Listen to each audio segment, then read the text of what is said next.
అందరికీ 10 నిమిషాల్లో ప్రిపేర్ చేసుకునే స్పాంజ్ దోశ ఎంత స్మూత్గా ఉంటుందో తింటుంటే కూడా అంతే బాగుంటుంది. చాలా సింపుల్గా ప్రిపేర్ చేసుకోవచ్చు. మార్నింగ్ హడావిడి లేకుండా ఒక్కసారి దోశలు ప్రిపేర్ చేసుకోండి, చాలా బాగుంటుంది. దీంట్లోకి పప్పుల చట్నీ అయితే ఇంకా బాగుంటుంది.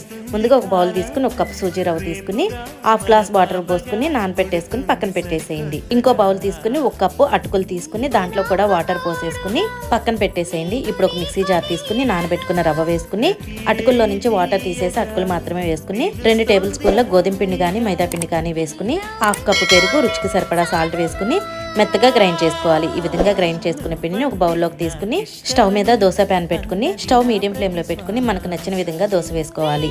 ఈ దోశలకి ఆయిల్ ఎక్కువ అవసరం లేదు, లైట్ గా వేసుకుంటే సరిపోయింది. మూత పెట్టుకుని 2 నిమిషాలు ఉడికించుకుని ఇంకో వైపు టర్న్ చేసుకోవాలి. ఈ విధంగా 2 వైపులా టర్న్ చేసుకుంటూ కాల్చుకోవాలి. అంతేనండి, చాలా సింపుల్ గా ప్రిపేర్ చేసుకోవచ్చు. చాలా తక్కువ టైంలో కూడా అయిపోతుంది. వీడియో నచ్చితే లైక్ చేసి సబ్స్క్రైబ్ చేసుకోండి.